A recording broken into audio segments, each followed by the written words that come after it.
चर्चा की जाएगी।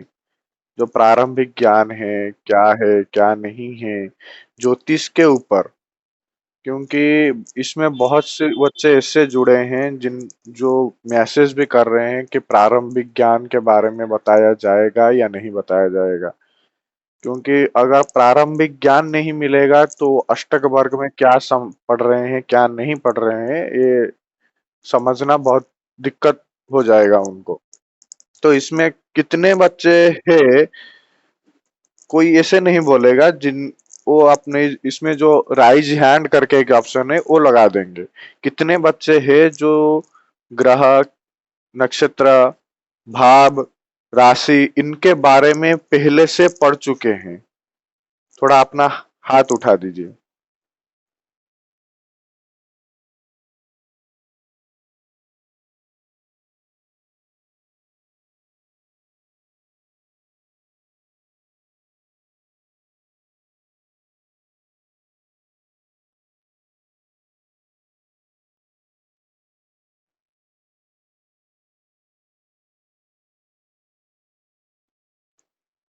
चलिए, बहुत लोगों ने हाथ उठाया है, अभी तक उठा रहे हैं, बाकी बहुत लोगों ने नहीं उठाई। जिन जिन लोगों ने हाथ नहीं उठाया है वो क्लास में अटेंटिव तो है ना, या सुन नहीं पाए मैं क्या पूछा उनको?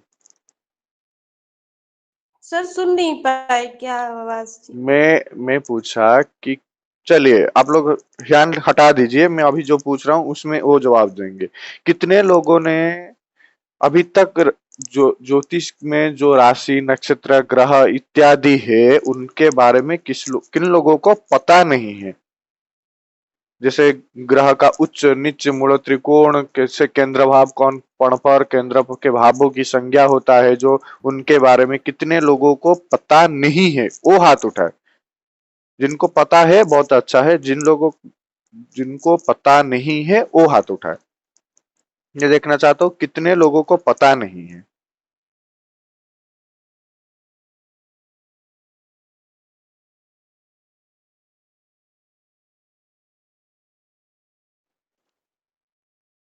इतने लोगों को पता नहीं है अभी तक।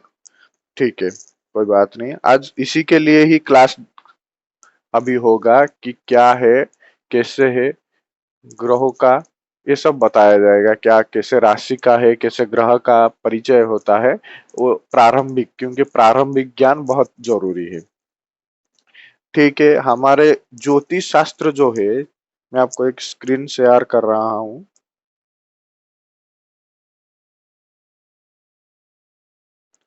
ठीक है, दिख रहा है स्क्रीन? हेलो, अभी नहीं जी दिख गुरु जी। दिख रहा है ना? अभी नहीं दिखा। दिख रही है गुरु जी गुरु जी, दिख रहा है, दिख रही है। नहीं ठीक है, नहीं गुरु जी, नहीं दिख रहा है। दिख रही है। किसको नहीं दिख रहा है? सर नहीं दिख रहा। नहीं दिख रहा है? सर नहीं दिख गुरु रहा है। जी स्क्रीन नहीं दिख रहा है। अभी दिख रहा है? अभी दिख रहा जी है। सर, आया, अभी आया, अभी आया? आ गया गुरु। जी आ जी गया, गुरु आ जी, गया। जी सर। ठीक है, देखो पहले हमारा जो ज्योतिष शास्त्र है उसको 3 स्कंद में बांटा गया है। कौन से स्कंद में? एक है सिद्धांत, एक है संहिता और एक है होरा। सिद्धांत, संहिता, होरा, इसके भाग में 3 प्रकार से बांटा गया है। ठीक है ना? एक है सर मैं क्यों वीडियो कुछ भी देख नहीं पा रहा हूँ, सिर्फ नाम आता है सबका, मेरा कुछ, मैं आपका स्क्रीन नहीं दिख पा रहा। आप इस तो पे स्क्रॉल अच्छा, करिए ना, आपके फोन पे। रुकिए रुकिए रुकिए, सब एक साथ बोलने लगेंगे तो नहीं हो पाएगा। आप मुझे पिन नहीं किए होंगे इसलिए नहीं दिख रहा होगा। आप स्क्रॉल करके ऊपर आइए, सबसे ऊपर। आप नीचे चले गए होंगे इसलिए आप सबका नाम दिख रहा होगा या फोटो दिख रहा होगा। आप स्क्रॉल करके ऊपर आइए या मुझे पिन करिए, वो हमेशा दिखाई देगा ऊपर, नहीं तो नहीं दिखाई देगा। सर क्या सर, मनोज, मनोज पे हाँ हाँ, ऊपर, ऊपर तो मनोज दिख रहा है सबसे ऊपर। तो वो आप स्क्रॉल करके नीचे सुनो ना, आइए, वो बैक जो करें। 71 उसको टच कीजिए, वो आ जाएगा पहले वाला। किसको? बार बार टच कीजिए, आ जाएगा लिंक। ठीक है, चलिए। सबको दिक्कत होगा क्लास में, ठीक है। स्क्रीन दिख रहा है ना अभी? नहीं, ना दिख नहीं रहा है। नहीं नहीं, जी जी आप सर, दिख रहा है। आप ट्राई करते रहिए, आपको दिख जाएगा। ठीक है, मैं क्या बोला? जी आज की रिकॉर्डिंग में मिल जाएगी ना? हाँ हाँ, स्क्रीन की रिकॉर्डिंग मिल जाएगी आपको। जी धन्यवाद। ठीक है। सिद्धांत मुझको भी नहीं दिख रहा था, ट्राई करते करते दिखने लगा। अरे अभी सबको दिख रहा है, आपका दिक्कत है वो थोड़ा आप देखिए। अभी क्लास रिकॉर्डिंग चल रहा है, आप ऐसे ही बोलते रहेंगे तो क्या क्लास होगा कि ऐसे ही टेक्निकल जो है वो सब चलता रहेगा? आप देखिए क्या प्रॉब्लम हो रहा है, आप थोड़ा ट्राई करिए, आपको आ जाएगा। ठीक है, वरना आपको स्क्रीन रिकॉर्डिंग भेज दिया जाएगा ग्रुप में, आप देख लेना क्या क्या आपका छूट गया है, वो आप देख लेंगे। और मैं जो बोल रहा हूँ वो नोट करिए। सामान्य सी बात बोल रहा हूँ कि ज्यादा बात है नहीं इसमें।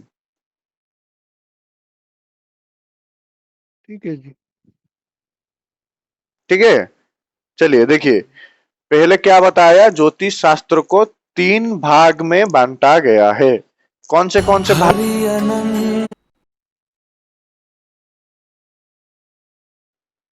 जी सर। हाँ ठीक है, चलिए देखिए। पहले क्या बताया? सिद्धांत, संगीता, होरा, इसे 3 भाग में बांटा गया। हम जो फलित के बारे में जितने भी जो भी पढ़ रहे हैं वो सब होरा स्कंद के अंदर आएगा। ठीक है ना? जितना भी है वो सब होरा स्कंद के अंदर आएगा। और सिद्धांत स्कंद के अंदर जो गाणितिक रूप से जो वर्णना की गई है ये सब आता है। जैसे पंचांग निर्माण कैसे करते हैं, कैसे ग्रहों को वेद किया जाता है, कैसे ग्रहों को देखा जाता है, त्रिप्रश्नाधिकार ये सब आता है, स्पष्टाधिकार कहते हैं, ग्रहण का स्वरूप निर्णय करते हैं। जैसे सैद्धांतिक विधि से जितना भी जो कुछ किया जाता है वो सब सिद्धांत के अंदर आता है। और संहिता के अंदर कौन सा आता है? जैसे ग्रहों का सामूहिक फल क्या होता है। सामूहिक फल मतलब सब मिलके क्या फल देंगे। जैसे बन्या हो गया, बात्या हो गया, जैसे भूकंप हो गया, ये सब चीज उसमें ग्रह का युद्ध के बारे में चर्चा हो गई। ये सब बारे किसमें? वृष्टि का बारे में, ये सब बारे में जिसमें चर्चा होता है ये सब संगीता शास्त्र के अंतर्गत आता है। बाकी जितने भी फलादेश किया जाता है, फलित का जो भी है वो सब किसमें आता है? होरा स्कंद के अंदर आते हैं। समझ में आ रहा है? 3 स्कंद में बांट दिया गया। सिद्धांत है, संगीता है, होरा है। पहले 5 स्कंद बताएगा, वो 2 को अभी हम नहीं लेते हैं। कारण है, शकुन है, वो अभी इसमें जरूरत है नहीं। तो सबसे प्रसिद्ध जो गुरुजी, हाँ गुरुजी सिद्धांत में क्या हो रहा है? सिद्धांत सिद्धांत में में जैसे जितने सैद्धांतिक रूप से, गाणितिक रूप से जितना भी प्रयास करते हैं हम, जैसे ग्रह का भेद करते हैं, जैसे त्रिप्रश्न 3 दिग्देश काल का निर्णय करते हैं, जैसे हम ग्रहण का विचार करते हुए ग्रहण निर्णय करते हैं, ग्रहण कब होगा कब नहीं होगा, जैसे ग्रहों के बीच में जो युद्ध होता है उसके बारे में चर्चा होता है, उसमें कैसे निकालते हैं। ये सब ग्रह युद्ध 2 में आता है। इसमें संगीता में भी विचार किया जाता है और इसमें सैद्धांतिक रूप से विचार करके निकाला जाता है। ठीक है ना? ग्रह युद्ध का निकालते हैं इसमें। जी इतने देर में आ रहे हैं। ठीक है, पता चल गया 3 स्कंदों के बारे में। उसके बाद पंचांग होता है एक। सबके पंचांग के बारे में पता होना चाहिए। उसके अंदर आगे आगे आगे पढ़ेंगे। सिर्फ पंचांग में कौन से आते हैं? 5 अंग को मिला के ज्योतिष के 5 अंग को मिला के पंचांग बना है। कि पंचांग नाम से ही सबको पता चल रहा है। पंचांग 5 अंग पंचांग, पंचानाम अंगानाम समाहार, है ना? पंचांग होता है। पंचांग में कौन से आते हैं? तिथि, बासर, नक्षत्र, योग और करण। यह है पंचांग। तिथि, बासर, नक्षत्र, योग और करण, ये सब नोट कर दीजिए। तिथि, बासर, नक्षत्र, योग और करण। पहले कौन सा आया? तिथि। तिथि जो है आप देख रहे होंगे, प्रतिपद आदि पंचदश तिथि। प्रतिपद आदि, प्रतिपदा, द्वितीया, तृतीया, चतुर्थी, पंचमी, षष्ठी, सप्तमी, अष्टमी, नवमी, ऐसे करके प्रतिपदा आदि कितने तिथि है? 15 तिथि है। कितना? 15 तिथि है। उसके बाद तिथि के बाद क्या था? बासर। बासर में क्या आया? रवि आदि सप्त बासर, 7 बासर। रवि आदि 7, रवि, सोम, मंगल, बुध, गुरु, शुक्र और शनि। ये है 7 बासर। उसके बाद आया नक्षत्र। नक्षत्र मतलब अश्विनी आदि सप्तविंशति नक्षत्र। अश्विनी आदि कितने नक्षत्र? सप्तविंशति नक्षत्र, 27 नक्षत्र। ठीक है ना? अश्विनी सबको 27 नक्षत्र के नाम पता है? जानते हैं। सब जानते हैं ना 27 नक्षत्र के नाम? अगर नहीं जानते हैं तो आपको ग्रुप में भेज दिया जाएगा, आप उसमें नोट कर लीजिए। और नक्षत्र क्रम से आपको याद करना है, क्योंकि अगर नक्षत्र क्रम से याद नहीं होगा तो नक्षत्रों के चरण के हिसाब से आप ग्रह विभाजन नहीं, राशि को विभाजित नहीं कर पाएंगे, नहीं बैठा पाएंगे कैसे बैठता है। ठीक है ना? तो क्रम से 27 नक्षत्रों का नाम आपको याद करना है। ठीक है ना? उसके बाद विष्कुंभ आदि 27 योग होते हैं। विष्कुंभ आदि 27 योग होते हैं और 11 करण होते हैं। उसमें 7 बब आदि 7 चर करण, शकुन आदि 4 स्थिर करण। ये सब आपको पता है या नहीं है? किन लोगों को पता नहीं है योग के बारे में, करण के बारे में? योग के नाम, करण के नाम कितने लोगों को पता है? नहीं? जी हमें नहीं नाम पता। कितने लोगों को पता है नहीं है? थोड़ा हाथ उठा दीजिए। ये सब हाथ उठा के रखे हैं अभी तक। इन लोगों को पता है नहीं? आप क्या है? जी नहीं पता हम लोगों को सर। नक्षत्रों के बारे में पता है? 27 नक्षत्रों के नाम? सिर्फ नक्षत्र पता है, योग और करण नहीं पता है। और योग और करण के कितने योग होते हैं, कितने करण होते हैं, ये पता नहीं है। ठीक है, चलिए सबको लिखवा देता हूं, अभी नोट कर लीजिए और इसको हमेशा याद रखना है। ठीक है ना? कभी भूलना मत, हाँ जी। क्योंकि इसका जरूरत बहुत है। क्योंकि योग के बारे में, योग करण के बारे में ये सब पता होना चाहिए। अगर आप एक ज्योतिष है तो आपको 27 योग के नाम, 11 करण के नाम आपको पता होना चाहिए। क्योंकि अभी कुछ दिन पहले अभी एक बहुत चर्चा चला, रक्षा बंधन किस दिन मनाया जाएगा। अगर जो लोग बोल रहे थे, अगर उनको करण के बारे में पता होता तो वो गलत नहीं बोलते। ठीक है ना? करण के बारे में पता नहीं था तो इसलिए वो गलत बोल रहे थे। तो इसलिए करण के बारे में और योग के बारे में सबको पता होना चाहिए। चलिए 27 योग क्या बोला था? विष्कुंभ आदि सप्तविंशति योगा, ये बोला था ना मैं? स्क्रीन दिख रहा है ना? जी जी। चलिए पहला है विष्कुंभ। दिख रहा है मेरा स्क्रीन? हाँ दिख रहा है, विष्कुंभ, लेकिन स्क्रीन में विष्कुंभ। उसके बाद है प्रीति। क्या है? विष्कुंभ प्रीति। उसके बाद आयुष्मान।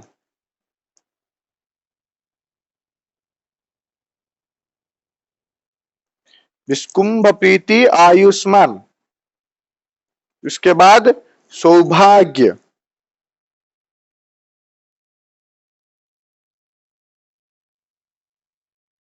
उसके बाद शोभन।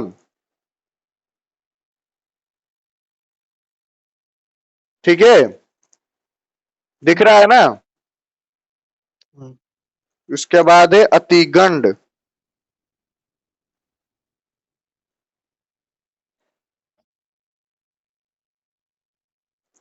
लिख लिए? हाँ जी। नोट करते रहना है सब। उसके बाद सुकर्मा, ध्रुति, शूल,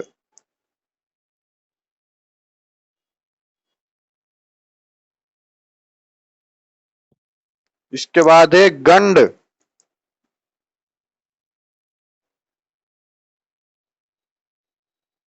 क्या है? गंड। इसके बाद बुद्धि।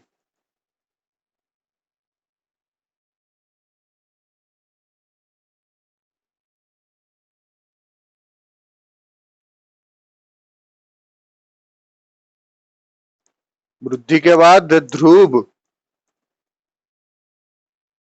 उसके बाद व्याघात,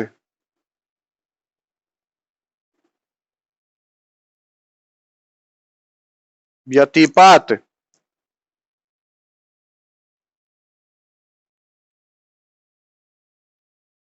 व्याघात के बाद हर्षण है, क्योंकि आप क्रम से नहीं लिखेंगे तो गलत हो जाएगा। व्यतिपात के बाद, व्याघात के बाद हर्षण,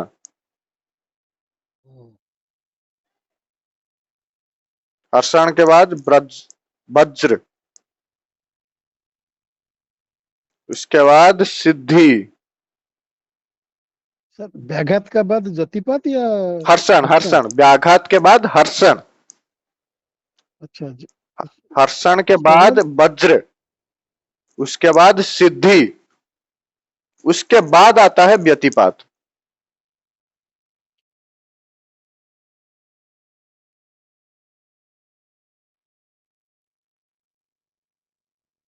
इसके बाद बरियन। सर ये ब्रज और सिद्धि अलग अलग है। हाँ क्या? ब्रज और सिद्धि अलग अलग है। हाँ, वज्र अलग है, सिद्धि अलग है, अलग अलग। इसके बाद कमा दिया है ना इधर, ये दो अलग अलग है।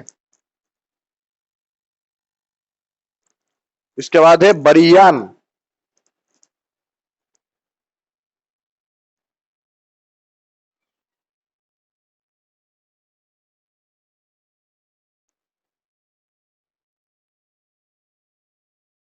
परिघा,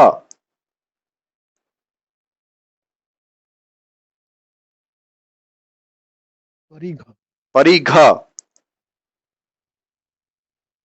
उसके बाद शिव, उसके बाद सिद्धा, साध्य, शिव का बाद सिद्ध, सिद्धा, उसके बाद साध्य। अच्छा एक सिद्धि भी है, उसका बाद सिद्ध। हाँ, सिद्धि भी है, सिद्ध भी है, उसके बाद साध्य है, उसके बाद शुभ है।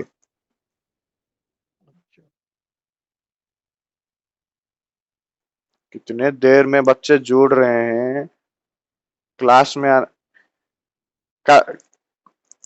अभी नेक्स्ट जो क्लास होगा उसमें ट्राई करें सब टाइम पे आ जाए, क्योंकि आपका 5 बजे क्लास है। 15 मिनट पहले या 10 मिनट पहले आपको लिंक ग्रुप में भेज दिया जाता है। तो आप अगर 20 मिनट आधा घंटा लेट में आएंगे तो क्या पढ़ाया गया क्या नहीं गया आपको समझ में तो ऐसे ही नहीं आएगा।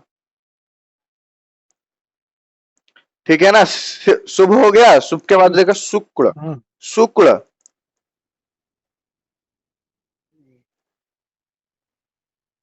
ब्रह्मा, इंद्र, इंद्र, ये शुक्ल आ जाएगा, शुक्ल क्या है ये? शुक्ल, शुक्ल, ये का अरला, शुक्ल, शुक्ल, हाँ उसके बाद ब्रह्मा, उसके बाद इंद्र,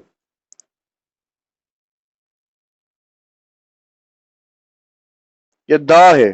ठीक है ना? इंद्र, चलो ठीक से लिख देता हूं, ब्रह्म, इंद्र, उसके लास्ट में आता है इंद्र, इंद्र, ए ऐ ऐ, अच्छा अच्छा ब्रह्म का बाद इंद्र। इंद्र, ये ब्रह्म है, उसके बाद इंद्र, अच्छा और लास्ट में वैधृति, वैधृति। ठीक है ना? सब नोट कर लिए? ये क्या है सर? ये सब योग है, 27 योग है। और योगों के नाम के अनुसार फल है। जैसे प्रीति हो गया, आयुष्मान हो गया, सौभाग्य हो गया, शोभन हो गया, सुकर्मा हो गया, ध्रुति हो गया। जैसा नाम है फल भी ऐसा है। नाम अगर शुभ है तो शुभ है, नाम अगर खराब है तो उसमें खराब है। वो नाम के हिसाब से फल देते हैं। 28 हो रहा है टोटल पे। कितना? 28 28 नहीं, 28 नहीं 27 ही हो गए भाई। देख लीजिए एक बार। विस्कुंभ प्रीति आयुष्मान, सौभाग्य शोभन तथा अति गंड सुकर्मा च धृति शूल चथैव च गंड ब्रूधि ध्रुवश्चैव व्याघात हर्षण तथा वज्र सिद्धि व्यतिपात बरीयान परिघः शिवः सिद्ध साध्य शुभ शुक्र ब्रह्मा इंद्रश्च वैधृति। 27 यही है ना, इतना ही लिखवाया ना। सर हमारे 30 हो गए सर। 27 है, ठीक है, 27 है, सही बोल रहे थे, शिव 2 बार लिख लिया था। हाँ 30 हो गया, आप गलत मार्किंग कर लिए होंगे, देख लीजिए। यही है ना सबका। विस्कुंभ प्रीति आयुष्मान सौभाग्य शोभन अतिगंड सुकर्मा धृति शूल गंड ब्रूधि ध्रुव व्यतिपात हर्षण वज्र सिद्धि व्यतिपात बरियान परिघ शिव सिद्ध साध्य शुभ शुक्र ब्रह्मा इंद्रश्च वैधृति। यह है 27। इसको सबको याद रखना है, जैसे 27 नक्षत्र याद रखे हैं ना, इसी तरह इसको भी याद रखना है। उसके बाद योग के बारे बात आता है करण। क्या आता है? अरे भाई साहब,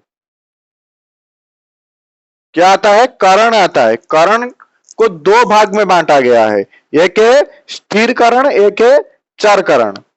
नाम से ही पता चला, एक है स्थिर, एक है चर।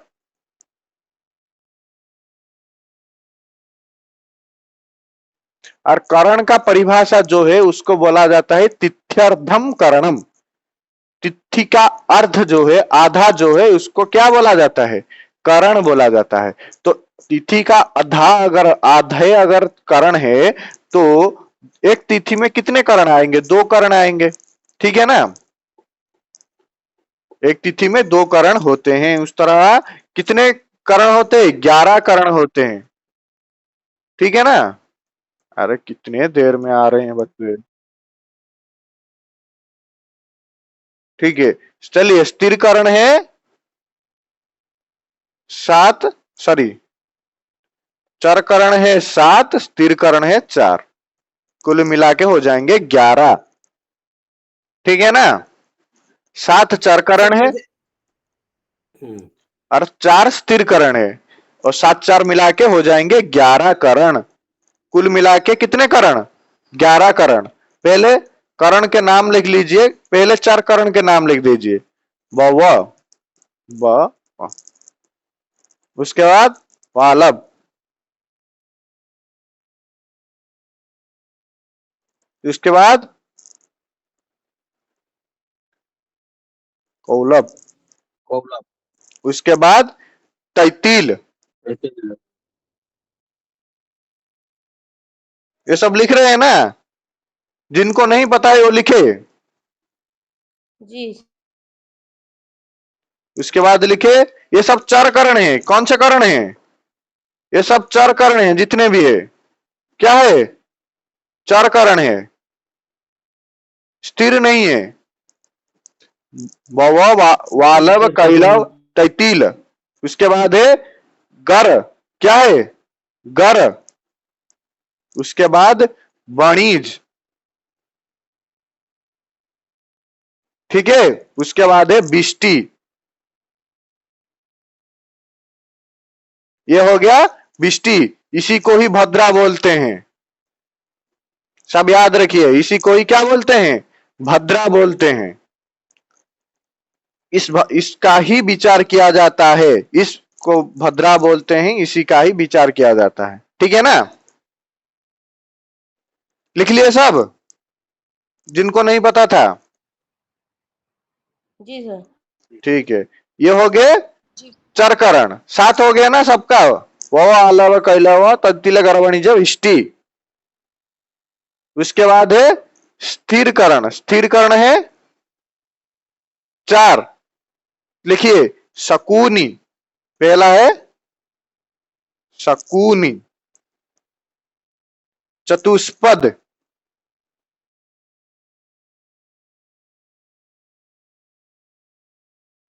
चतुष्पद। उसके बाद है नाग, और लास्ट में है किंस्तुघ्न।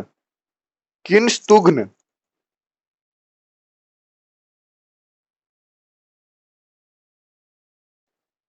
किंस्तुघ्न ध है। किंस्तुघ्न ध, ये ध, घ लिख मत देना, ध है ये। किंस्तुघ्न ध। हो गया? सबका हो गया ना? जी ठीक है, जी सर। चलिए। ये कुंडली का जो विभाजन होता है ना, देखिए ये कुंडली होता है, इसको इस पूर्व भारत की कुंडली होता है, जहां क्या होता है ना, आप जब लोग पढ़ रहे हैं वो सब उत्तर भारतीय कुंडली है, जिसको सब भारतीय के रूप से माना जाता है। परंतु ये हमारा जो पूर्व भारत जैसे ओडिशा हो गया, बंगाल हो गया, इसमें ये वाला कुंडली प्रचलित है, जिसमें क्या होता है ना, राशि को स्थिर माना जाता है और भाव को चलायमान माना जाता है। जैसे कभी आगे आप पढ़ेंगे, अगर मकर लग्न की कुंडली है तो मकर में लिख देंगे ल। ल मतलब लग्न। वहीं से क्या करेंगे, गणना प्रारंभ करेंगे। यहाँ क्या होता है, राशि स्थिर माना जाता है, ठीक है ना? यहाँ राशि स्थिर होते हैं। यहां भी ये होता है दक्षिण भारत की, यहां भी राशि स्थिर ही मानी जाती है हमेशा। लग्न को और भाव को चलायमान माना जाता है। और सबसे जो प्रसिद्ध है उत्तर भारत की, यहां क्या होता है, यहां भाव स्थिर होते हैं और राशि को चलायमान किया जाता है। जिस राशि की लग्न होगा वो लग्न पहले तनु भाव, जहां तनु लिखा हुआ है वहीं रहेगा। जैसे तनु दिख रहा है ना सबको, तनु भाव में ही रहेगा, वहीं से सब चलायमान धीरे धीरे करके होगा। ये सब बातें आपको साफ पता होगा, इसमें कोई चिंता की बात है नहीं। और इसमें के भावों की संज्ञा गुरुजी उस दिन आप लोगों को सबको बता दिए थे, नोट भी करवाए थे। केंद्र, पणफर और आपोक्लिम, ये होता है केंद्र भाव बोला जाता है। 1, 4, 7 और 10 को केंद्र भाव बोला जाता है। उसके बाद पणफर बोला जाता है 2, 5, 8 और 11। आपोक्लिम होता है 3, 6, 9 और 12। इसको सबको नोट करना है, क्योंकि ये आगे आपको काम देगा। ये आगे आप जब पढ़ेंगे ये वाला आपको काम देगा, ठीक है ना? चलिए, उसके साथ ये भी नोट कर लीजिए, ये भी जरूरत है आप लोगों को। किसे त्रिकोण कहते हैं, किसे त्रिकोण कहते हैं, किसे गुप्त त्रिकोण कहते हैं, त्रिक किसे कहते हैं, त्रिषढ़ाय किसे कहते हैं, उपचय किसे कहते हैं, अनुपचय किसे कहते हैं। आपको स्क्रीन दिख रहा है सबको? जी सर। सर ये पड़फर होते क्या है? भाव होते हैं। भावों का विभाजन किया जाता है, केंद्र, पणफर और आपोक्लिम। इसके नाम से केंद्र, पणफर और आपोक्लिम, इनके हिसाब से केंद्र जो भाव होते हैं इनको 3 भाग में बांट के विभाजन करते हैं। एक होता है केंद्र, एक होता है पणफर, एक होता है आपोक्लिम। ये लेट में आ रहे हैं बच्चे। सर हम नोट नहीं कर पा रहे लेकिन। ठीक है, अभी दिखवा रहे हैं फिर से। ये थोड़ा कट गया है, ये बार बार इतने लोग इतने लेट में, आधा घंटा लेट में क्लास में आएंगे तो क्लास में क्या डिस्कशन हो रहा है तो उनको पता नहीं चल पाएगा ना।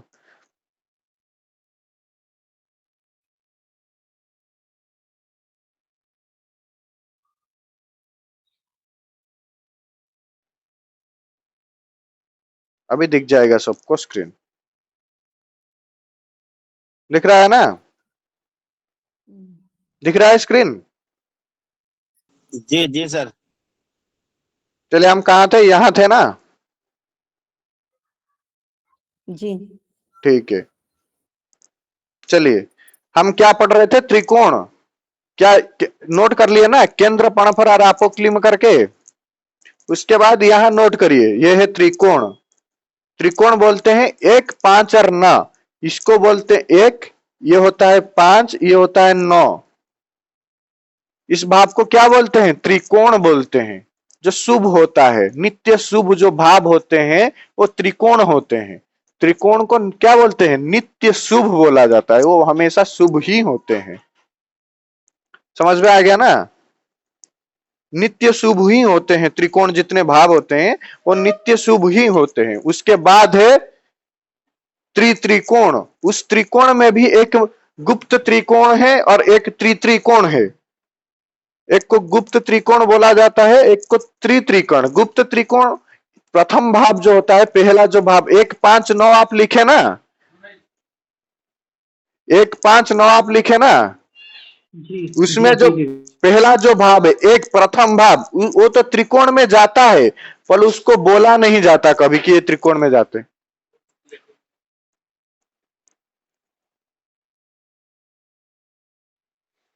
ठीक है एक ना? क्वेश्चन है, हाँ, पूछिए पूछिए। ये गुप्त त्रिकोण वाला जो अवधारणा है सर, किस आचार्य निधि आया है? ये इसमें बताया नहीं जाता, इसको शायद कहीं मैं पढ़ा था, एक गुरुजी ने भी बताया था। इस ऐसे कोई बताते नहीं कि मैं जितना भी पढ़ा हूँ, जातक पारिजात हो गया, बृहद जातक हो गया, इसमें किसमें नहीं है। इसमें क्या है, त्रिकोण सब जी पंचम और नवम को ही बोलते हैं। हाँ, जी जी क्यों पहला भाव भी त्रिकोण में जाता है, क्यों त्रिकोण मतलब 3 कोण वाला। पंचम और नवम को नहीं तो वो त्रिकोण नहीं बनेगा ना। त्रिकोण कैसे बनता है, 3 कोण जिसमें होते हैं। तो पहला भाव भी उसमें जाता है, पर पहला भाव इतना लिया नहीं जाता, इतना चर्चा में नहीं आता है, इसलिए वो गुप्त त्रिकोण बोला जाता है, उसको गुप्त रूप से रह जाता है। तो माने किसी आचार्य ने कहा, कथन हुआ कि इसको गुप्त त्रिकोण कहा जाए कि ये माने कल्पित है। कल्पित नहीं है, शायद किसी नूतन आचार्य ने जो बोल दिए होंगे, मैं आपको ये देख के आपको बता दूंगा, ठीक है ना। मैं जी पढ़ा था कहीं, अभी याद नहीं आ रहा है, पर गुप्त त्रिकोण लिखते हैं। परंतु त्रिकोण जो है उसको जातक पारिजात में वो उल्लेख है। नवम भाव जी को जी त्रिकोण बोलते हैं। जी जी, ये तो कॉन्सेप्ट क्लियर है। हाँ, त्रिकोण जो है वो जातक पारिजात में उल्लेख है संपूर्ण रूप से कि ये वाला नवम जो भाव है वो त्रिकोण है।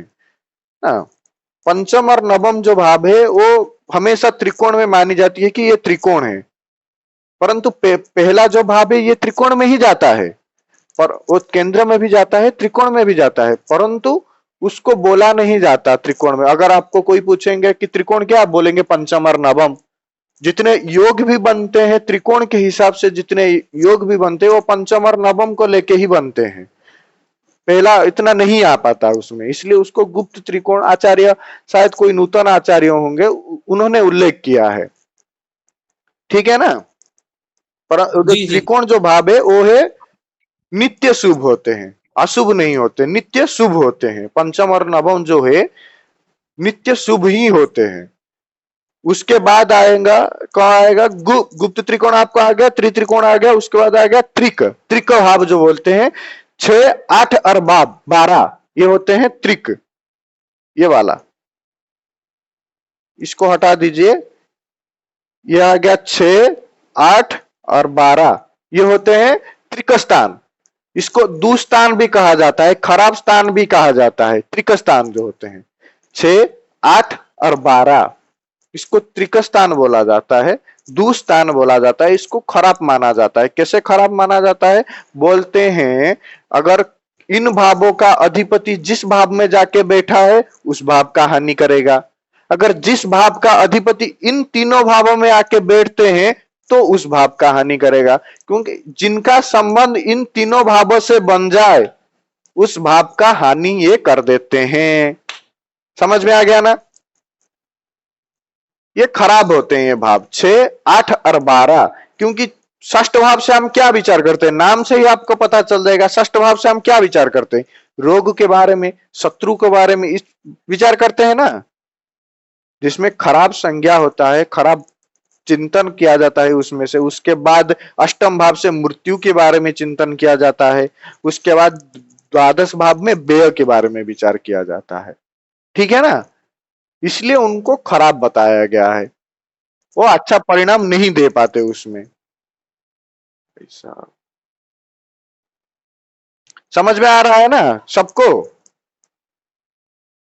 जी जी सर। जी सर। उसके बाद आया त्रिषणाय। त्रिषणाय नाम से ही पता चल रहा है, त्रिषणाय क्या आ रहा है, त्रिषणाय, त्रिषणाय। देखिए ये लिखा हुआ है यहां 3 6 और 11, ये होता है त्रिषणाय। तृतीय भाव, षष्ठ भाव और एकादश भाव, ये होता है त्रिषणाय। इनको भी खराब माना जाता है। ठीक है ना। और उसके बाद है उपचय और अनुपचय। उपचय और अनुपचय के बारे में तो गुरुजी आपको बता दिए थे, उस दिन बताया था ना। तो फिर भी जिन लोगों ने नोट नहीं किए हैं वो नोट कर लीजिए, उपचय भाव किसे बोलते हैं और अनुपचय भाव किसे बोलते हैं। अगर आप उपचय भाव याद कर ले, अनुपचय उसके ठीक विपरीत है। उपचय अनुपचय क्या है? 3, 6, 10 और 11 ये उपचय हो गए। बाकी उपचय को छोड़ के बाकी जितने भी रहे सब क्या है? अनुपचय है। 3, 6। सर ये तिसलाए भी खराब होते हैं। हाँ, त्रिसड़ाए भी खराब ही होते हैं। ठीक है। त्रिसड़ाए, त्रिक, ये दोनों भाव खराब ही होते हैं। परंतु इससे जैसे बोला जाता है ना 3, 6 और 11 भाव का अधिपति जहां बैठा है वो खराब कर देते हैं, ऐसा नहीं बोला जाता, परंतु वो भाव खराब होते हैं। सर अभी क्या बोला सर? उपचय का 3, 6, 10 और 11। हाँ, 3, 6, 10 और 11 ये होते हैं उपचय। और अनुपचय भाव होता है 1, 2, 4, 5, 7, 8, 9, 12 12। उसको छोड़ दिए, उपचय को छोड़ दिए, बाकी जो जितने रहे सब अनुपचय हो जाएंगे। ठीक है ना? ठीक है कि नहीं? सर ये भी खराब माने जाते सर? नहीं नहीं नहीं नहीं नहीं नहीं नहीं नहीं नहीं, खराब नहीं माने जाते हैं। ये संज्ञा है, इनको खराब नहीं मानते। ठीक है ना? उस दिन गुरुजी ने आपको भाव के एक रूल बताया था, कैसे फलादेश में काम करता है। जो है एक है भावात भावपति भाव कारक बसात तत्त फलानी योजयत। एक होता है भाव, एक होता है भावेश व भावाधिपति, एक होता है भाव के कारक। ठीक है ना?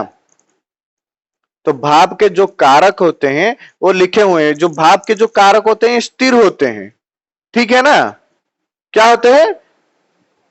स्थिर होते हैं, हमेशा स्थिर। ये है भावों का स्थिर कारक। वो अधिपति अलग है, स्थिर कारक अलग है। वो हमेशा इस भाव के ही अगर आपको कोई प्रथम भाव ही बोलेगा तो आपको उस भाव का कारक सूर्य मानना पड़ेगा।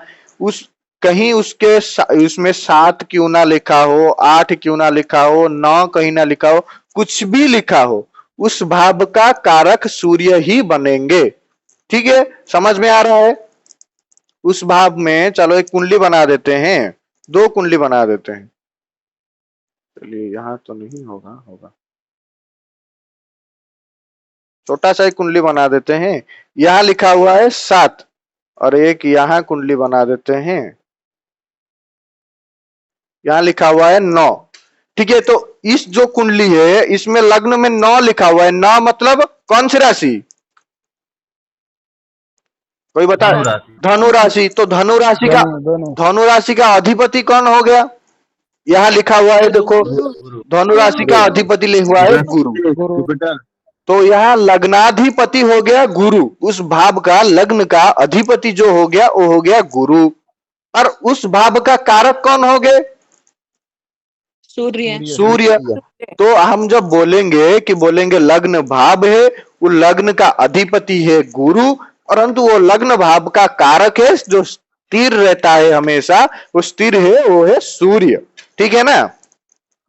तो फिर इस कुंडली में हम क्या बोलेंगे? लग्नादि 7 लिखा हुआ है, 7 मतलब तुला। तो तुला राशि का अधिपति शुक्र। तो हम क्या बोलेंगे? इस कुंडली में लग्न का अधिपति शुक्र है और लग्न का जो कारक है वो सूर्य है। क्योंकि कारक हमेशा स्थिर रहते हैं, स्थिर कारक बोला जाता है उनको। ठीक है ना? समझ में आ रहा है ना? जी गुरुजी। जी गुरुजी एक प्रश्न है यहाँ पर। हाँ हाँ। कि ये भाव के कारक हैं कि उस राशि के कारक हैं? भाव के कारक है, राशि के नहीं होते, भाव के कारक होते हैं। जी भाव के कारक हैं। राशि के अधिपति होते हैं। जिस राशि होगा उस राशि के जो स्वामी है उस राशियाधिपति बोलते हैं। वो जैसे कितने राशि होते हैं? हमारा 12 राशि होते हैं। और कितने भाव होते हैं? 12 भाव होते हैं। और 12 राशियों का स्थान किधर है? वही भावों में, क्योंकि 12 भावों में 12 राशियों का स्थान होगा। ठीक है ना? अगर किसके कुंडली, अगर कन्या लग्न की कुंडली है किसी का, तो इधर 12 राशि रह जाएंगे 12 भावों में। कैसे रहेंगे? 6, ये इधर 7 आ जाएगा, इधर 8, 9, 10, 11, 12, 1, 2, 3, 4, 5 आ गए ना, ऐसे करके आ जाएंगे सारे के सारे 12 राशि आ गए इसके अंदर। तो उसी के हिसाब से अगर आपको बोलना पड़ेगा, क्योंकि बोलो यहाँ द्वितीय अधिपति कौन है, द्वितीय भाव की अधिपति कौन है, तो आप क्या देखेंगे, द्वितीय भाव को देखेंगे, द्वितीय भाव में बैठा जो राशि है उसको देखेंगे, क्योंकि द्वितीय भाव को देखेंगे तो आपको कुछ पता नहीं चलेगा। द्वितीय भाव में जो राशि बैठा है अगर उसका स्वामी आपको पता है तो आपको द्वितीय भाव का जो अधिपति हो उसको पता चल जाएगा आपको, ठीक है ना।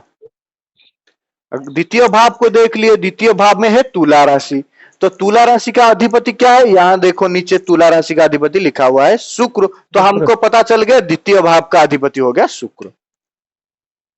ऐसे लग्न पे लिखा हुआ है 6, 6 मतलब कन्या, तो कन्या राशि का अधिपति क्या है, इधर लिखा हुआ है बुध, तो कन्या राशि का तो लग्नाधिपति कौन हो गया बुध। ऐसे आपको कोई बताएगा तो कन्या लग्न में दशमाधिपति कौन है, आप बताओ। अगर कन्या लग्न है तो आपका दशमा, किसी का कन्या लग्न हो गया, वो बोला मेरा कन्या लग्न है, तो वो बोलो आपका दशमाधिपति कौन है। क्या आप ऐसे पूछ लिए कि दशमाधिपति कहाँ बैठा है, हाँ, तो दशमाधिपति यहां देख लिए कि दशमाधिपति यहाँ मिथुन राशि लिखा हुआ है, मिथुन राशि का अधिपति बुध है, तो दशमाधिपति कौन हो गया, बुध हो गया, ठीक है ना। ऐसे देखा जाता है, भावों का अधिपति होते हैं। भावों का अधिपति कैसे होते हैं, राशि के हिसाब से, उस भाव में जो राशि होगा उस राशि के हिसाब से अधिपति होंगे, ठीक है ना। वरना कारक होते हैं भावों का स्थिर, जैसे लग्न, यहां नोट कर लीजिए, जैसे लग्न का है सूर्य, यहां लिखा हुआ है लग्न भाव का अधिपति कारक हो सूर्य, द्वितीय भाव का गुरु, तृतीय भाव का मंगल, उसके बाद आप म्यूट करके रखिए रिकॉर्डिंग चल रहा है, उसके बाद चतुर्थ भाव का चंद्रमा और बुध, पंचम भाव का गुरु, फिर भी म्यूट नहीं कर रहे हैं, कौन अनम्यूट किए हैं, रिमूव कर दो गुरुजी इनको। ठीक है। उसके बाद षष्ठ में, षष्ठ का शनि और मंगल, सप्तम का शुक्र, अष्टम का शनि, नवम का सूर्य और गुरु, और दसम भाव का सूर्य गुरु बुध और शनि। उसके बाद एकादश का गुरु, द्वादश का शनि। जब हम किसी का फलादेश करेंगे, किसी भाव की, अगर जैसे आप लोगों को तो गुरुजी ने बता दिया था किस भाव में क्या विचार किया जाता है, जैसे स्त्री का विचार सप्तम भाव से किया जाता है, वैवाहिक सुख का विचार सप्तम भाव से किया जाता है, विवाह के बारे में सप्तम भाव से किया जाता है। तो अगर किसी का विवाह संबंधित, स्त्री संबंधित या पति संबंधित कोई प्रश्न आए तो हमको पहले क्या देखना पड़ेगा, सप्तम भाव को देखना पड़ेगा। तो इसलिए सप्तम भाव को देखे तो हमारा सूत्र क्या कहता है, भावपति कारक बसा तत्त फलानी योजयेत। आप क्या देखेंगे, भाव देखेंगे, पहले भाव देख लिए, सप्तम भाव को देख लिए, उसके बाद भावाधिपति, तो सप्तम भाव में जो राशि होगा उसका अधिपति देखेंगे, और सप्तम भाव का कारक कौन होते हैं, शुक्र होते हैं, तो शुक्र को देखेंगे, ठीक है ना। भाव को देखेंगे, भावाधिपति को देखेंगे, और भाव के कारक को देखेंगे जो है शुक्र, ठीक है ना। तो उसमें देखेंगे किसके कहां पर दृष्टि है, क्या है, मित्र घर में बैठा है कि शत्रु घर में बैठा है, क्या नहीं है, ये सब देखना पड़ता है, ठीक है ना। सबका कारक हो गया, नोट कर लिए सब लोग, या कारक में किसी को डाउट है, गुरुजी ने पढ़ाया था, मैं फिर से रिपीट कर दिया ये सब।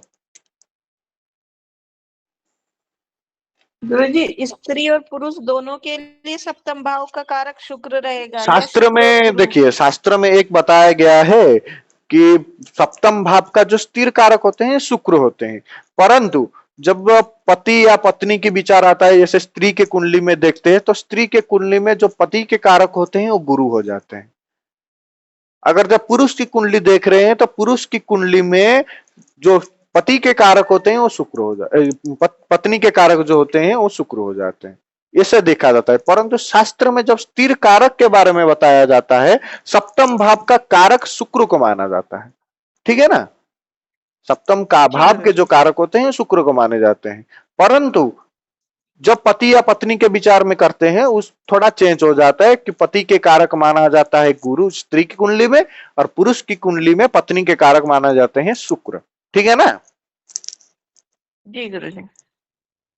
चलिए आगे क्या है, आगे आपको राशि के स्वामी याद रखना है। मेष बुषि कयोर भ्रौम शुक्र भ्रूतो तुला भ्रूतो बुध कन्या मिथुन कर्क स्वामी तु चंद्रमा। ये सब आपको याद रखना है, किस भाव का किस राशि का अधिपति क्या है। जैसे मेष राशि का अधिपति मंगल, ठीक है ना, मेष राशि का अधिपति मंगल।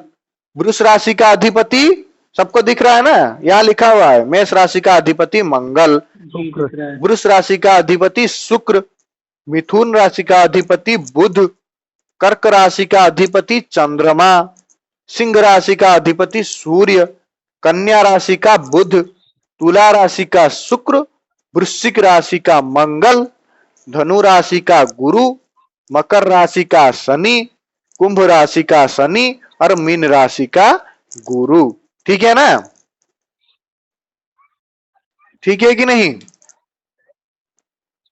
जी गुरुजी। उसके बाद एक होता है चर स्थिर और द्विस्वभाव करके राशियों की संज्ञा बताई जाती है। चर स्थिर और द्विस्वभाव दिख रहा है ना, जी यहां लिखा हुआ है चर राशि, स्थिर राशि, द्विस्वभाव राशि।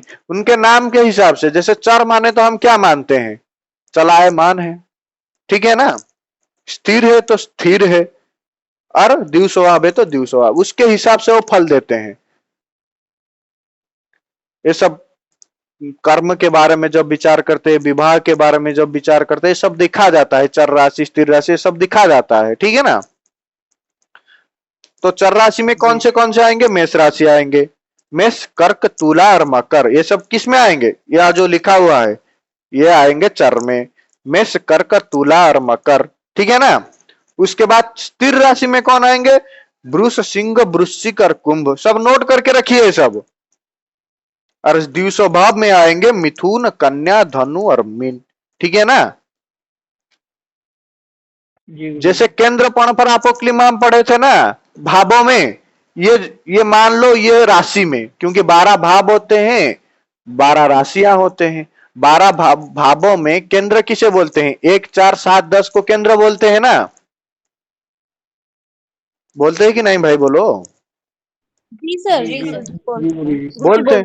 तो चर राशि में इसको 1 4 7 और 10 देख लीजिए। पहला जो राशि होता है मेष राशि होता है, चौथा जो राशि होता है वो कर्क राशि होता है, और सप्तम जो राशि होता है तुला राशि होता है, और मकर जो होता है दशम होता है। वो जब भावों में भी जैसे आपने पूछिए सर, आपने जैसे बताया कि चर मीन्स चलायमान हो गया, स्थिर जो स्थिर हो गई, तो इसमें द्विस्वभाव में क्या होगा सर, जो मिलता जुलता फल मिलेगा।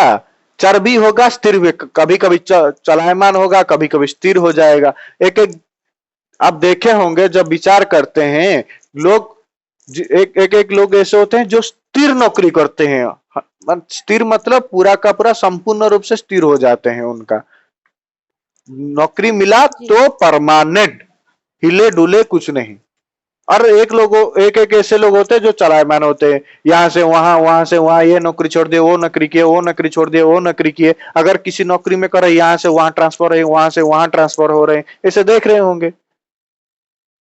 अद्वितीय स्वभाव है, कभी कभी पूरा संपूर्ण रूप से 10-12 वर्ष या 15 वर्ष 20 वर्ष स्थिर हो गए, फिर घूमने लगे, यहाँ से वहां से यहाँ, यहाँ से यहाँ। ये सब द्वितीय स्वभाव राशि का परिणाम होता है। ऐसे विचार किया जाता है उन लोगों का। ठीक है ना। तो आप लोगों का ये जो, हाँ पूछिए। हाँ ये जो आपने चर स्थिर और द्विस्वभाव का अभी जो एग्जाम्पल दिया, तो चर राशि में जितनी राशियां आती हैं, तो क्या वो एग्जाम्पल उन पर फिट बैठेगा कि उसमें कुछ और भी वो रहेगा? नहीं, अलग भी योग मानते हैं। सिर्फ चर बन जाएंगे, चर राशि हो गया तो सिर्फ मान देंगे, ऐसा नहीं, अलग योग भी देखा जाता है इसमें। ठीक है ना। सिर्फ इसमें एक एक को देख के कभी फलादेश नहीं किया जाता, हमेशा बोलता हूँ किसी एक को देख के कभी किसी एक योग को पकड़ लिए, किसी एक को पकड़ लिए और बोल दिए, ऐसा नहीं होता। वो हमेशा ठीक नहीं बैठेगा, सब चीज को ध्यान में रखते हुए देखना पड़ेगा। ऐसे देखा हूं कि चर राशि होते हुए, चर दशम भाव में कर्म में चर राशि होते हुए भी उनका कार्य स्थिर है।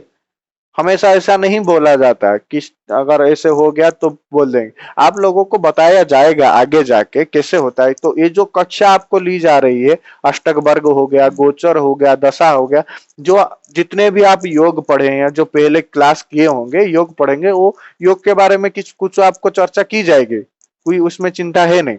आपको उसमें चर्चा की जाएगी, योग के बारे में बताया जाएगा, परंतु आपको ये निर्धारण करने में आसानी हो जाएगी कि कब उसको फल प्राप्ति होगी। अगर किस राजयोग है, उस राजयोग की प्राप्ति कब होगी। अगर कोई नौकरी के तलाश में है, अगर नौकरी कब मिलेगी, विवाह कब हो सकता है, कब उनके शुभ समय चलेगा, कब अशुभ समय चलेगा, ये सब आप क्या इसमें पता कर सकते हैं। आप दशा कैसे निकालते हैं, अगर वो आपको सिखाया जाएगा। दशा निकालना सीख गए। गोचर, पहले गोचर क्या होता है? गोचर जो वर्तमान ग्रहों की जो स्थिति होती है, जिसमें वो चलते हैं, उसको गोचर किया जाता है। जैसे सूर्य अभी कौन से राशि में चल रहा है, अभी कौन से संक्रांति है? सिंह राशि में। सिंह राशि में चल रहा है। तो सिंह राशि में चलेगा तो किन किन राशियों के लिए अच्छा देगा, किन किन राशियों के लिए बुरा देगा, यह देखा जाता है। परंतु देखिए, अभी सिंह जो चल रहा है, जिन लोगों के लिए, जिन राशियों के लिए अच्छा दे रहा है, क्या उन राशियों में जितने लोग हैं सबको अच्छा दे रहा है? कोई बता सकता है? जैसे कि जैसे अभी शनि की बात मान लीजिए। अभी शनि किस राशि? कुंभ राशि में चलायमान है, अभी कुंभ राशि में चल रहा है। तो कुंभ राशि में चलने के हिसाब से जिनका कर्कट राशि है उनके लिए ढाया है, जिनके लिए वृश्चिक राशि है उनके लिए भी ढाया चल रहा है। क्या कर्कट राशि और वृश्चिक राशि जितने लोगों की भारतवर्ष में, पूरा पृथ्वी में है, उनके लिए खराब समय चल रहा है? ऐसे बोल सकते हैं? नहीं बोल सकते। उसके बाद क्या देखेंगे आप? गोचर देख लिए कि गोचर में शुद्धि नहीं है। उसके बाद क्या देखा जाएगा? अष्टक वर्ग।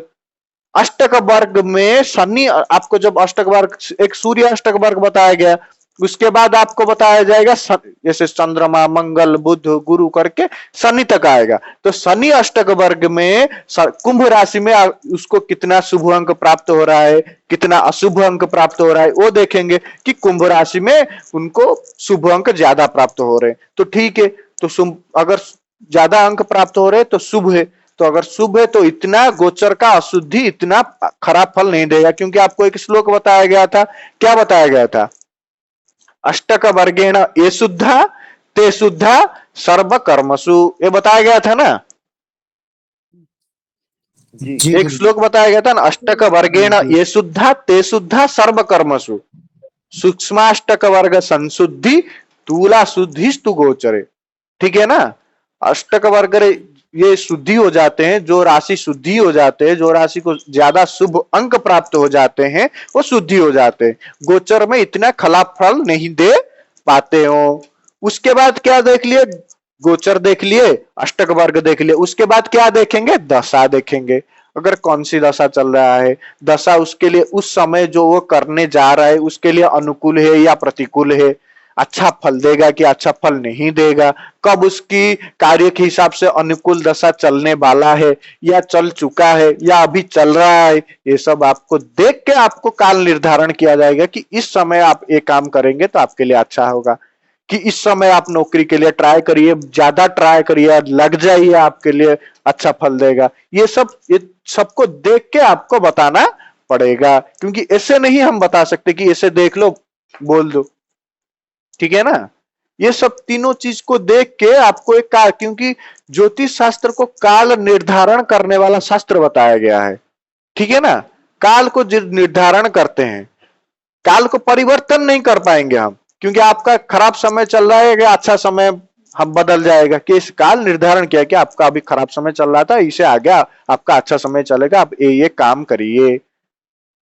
बोला जाता है ज्योतिष नयनम चक्षुः, ज्योतिष है चक्षु, काल पुरुष जो वेद पुरुष की जो अंग है, वेद का जो षडांग है, उसमें ज्योतिष को चक्षु का काम दिया गया है।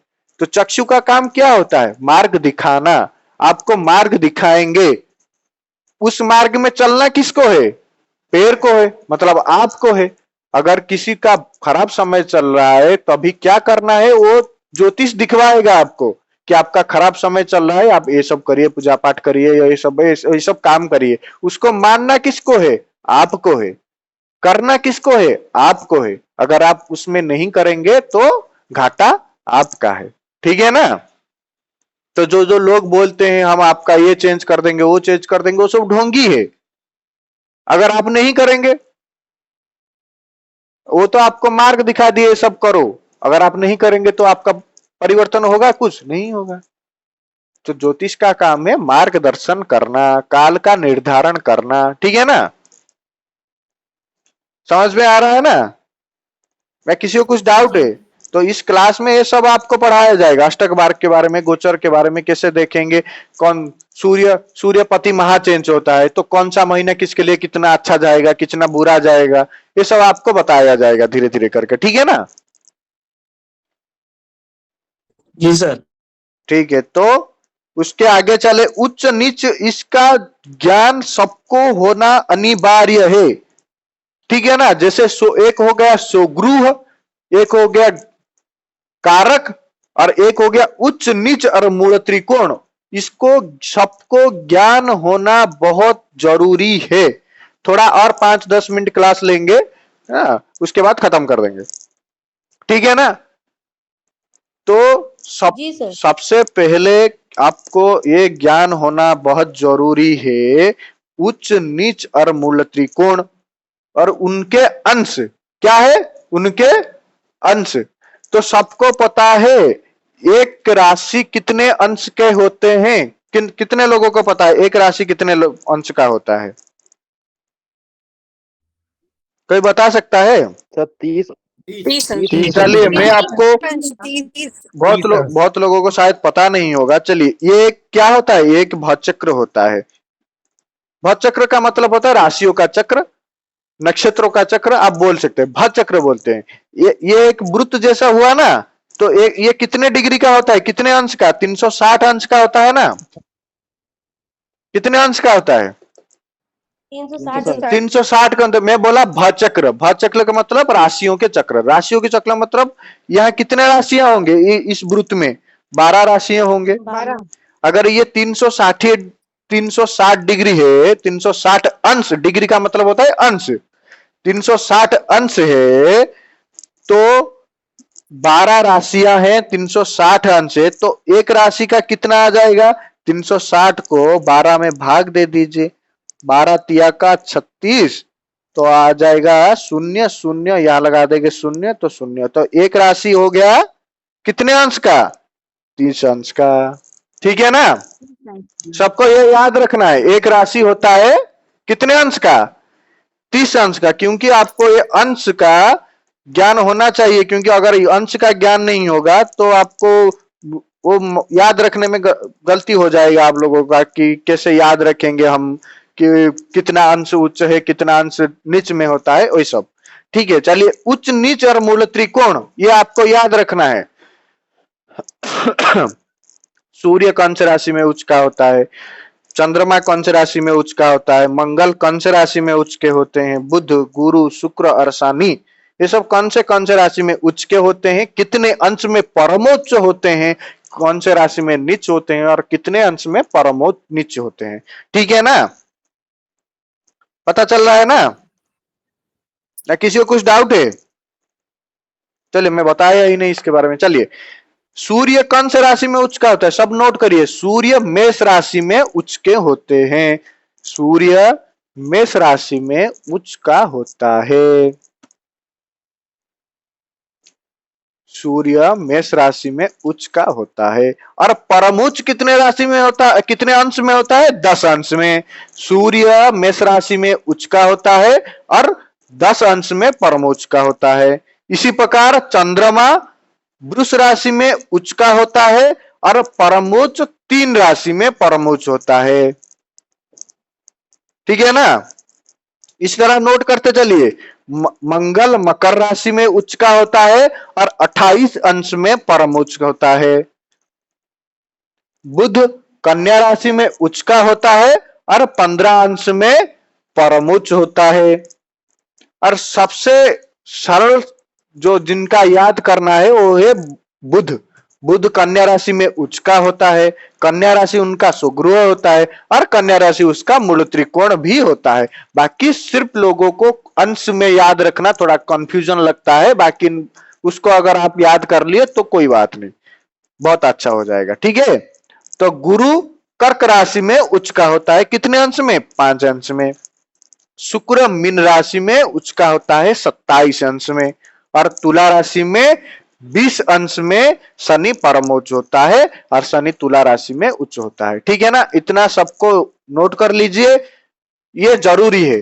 और उसके बाद गुरु जी शुक्र का क्या बोला आपने? मीन राशि, मीन मीन मीन राशि का परमोच्च 27 अंश 27। और शनि तुला में कितने अंश पर? 20 अंश पर। जी ठीक है, नोट कर लिए सब लोग। उसके बाद नीच कैसे, कहा नीच होते हैं? जहां उच्च होते हैं वहां से ठीक 7 राशि में नीच होते हैं। मेष राशि में अगर सूर्य उच्च हुआ, मेष से 7 गिनिए, मेष वृष मिथुन कर्क सिंह कन्या और तुला। मेष से 7 गिनेंगे तो कौन सा राशि आएगा? तुला राशि आएगा। तो सूर्य कौन सा राशि में नीच का होगा? तुला राशि में नीच का होगा। और परम उच्च जितने अंश में हुआ था उतने अंश में परम नीच होगा। सूर्य 10 अंश में मेष राशि में परम उच्च हुआ था, इसी तरह सूर्य तुला राशि में 10 अंश में परम नीच होगा। ठीक है ना, पकड़ में आ रहा है कि नहीं आ रहा है?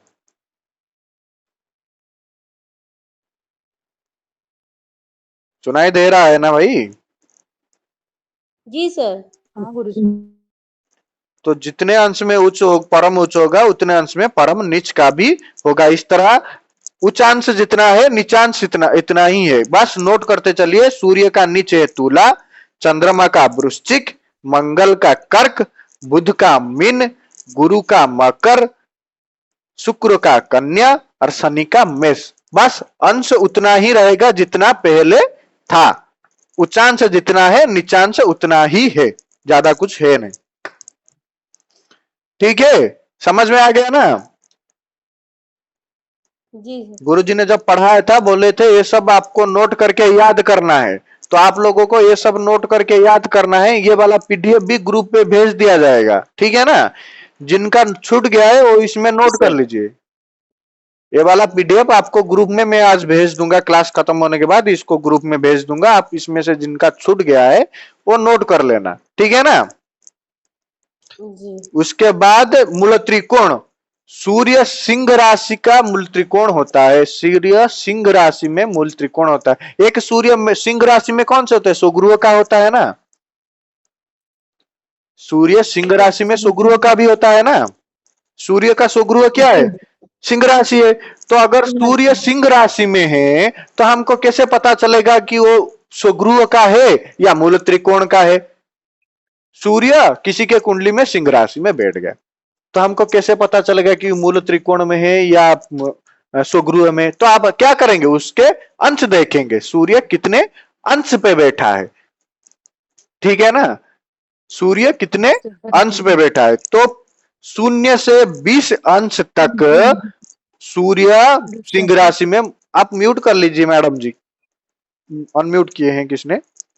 ठीक है, तो सूर्य 0 से 20 अंश तक मूल त्रिकोण होता है और 21 से 30 अंश तक क्या होता है? स्वगृह होता है। बाकी आगे स्वगृह होता है। पहले 0 से 20 अंश तक मूल त्रिकोण, उससे 20 से 30 आगे तक क्या होता है? स्वगृह होता है, ठीक है ना। यहां लिखा हुआ है, दिख रहा है ना सब? 0 से 20 और 20 से 30। इसी तरह वृष राशि में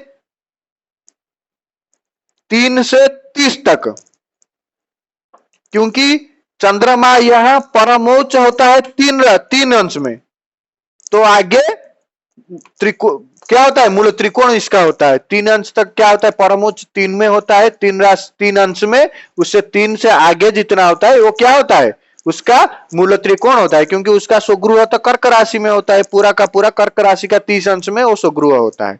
ठीक है ना। उसी तरह मंगल होता है मेष राशि का मूल त्रिकोण। मंगल मेष राशि में मूल त्रिकोण, मंगल का मेष राशि में मूल त्रिकोण होता है। कितने, 0 से 12 अंश तक।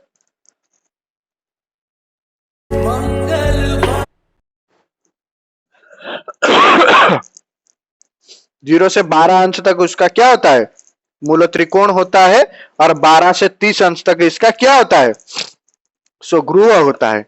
उसके आगे बुध होता है कन्या राशि में, 15 अंश तक परम उच्च का होता है। उससे 16 से 20 अंश तक त्रिकोण होता है, मूल त्रिकोण का होता है। उससे 20 से 30 तक क्या होता है, स्वगृह होता है। अगर आप किसी के कुंडली में बुध कन्या राशि में दिखाई दे तो आपको कंफ्यूज मत होना है कि वो उच्च का है कि मूल त्रिकोण का है कि स्वगृह का है।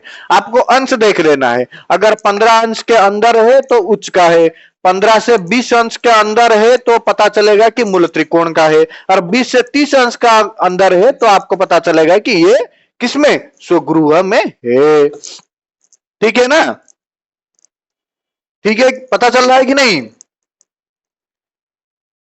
जी गुरुजी। इसी तरह गुरु का देखना है। गुरु धनु राशि में मूल त्रिकोण आता है 0 से 10 अंश तक। उसके आगे 10 से 30 अंश तक क्या होता है, स्वगृह होता है। शुक्र ऐसे ही, शुक्र तुला राशि में क्या होता है, मूल त्रिकोण होता है। 0 से 5 अंश तक मूल त्रिकोण होता है, उससे आगे 5 से 30 अंश तक स्वगृह होता है। इस तरह शनि कुंभ राशि में 0 से 20 अंश तक मूल त्रिकोण होता है, और 20 से 30 अंश तक क्या होता है, स्वगृह होता है। इसमें किसी को और कुछ डाउट है, प्रारंभिक ज्ञान ये सब, इसमें बहुत बच्चे ऐसे होंगे, पता चल ही रहा है क्या कि बहुत बच्चे लेफ्ट हो गए हैं। बहुत ही सर ये वाली बुक भेज सकते हैं सर आप? हाँ भेज दूंगा, ये जो PDF में आज आपको भेज दूंगा, इसमें कोई चिंता। सर पूरी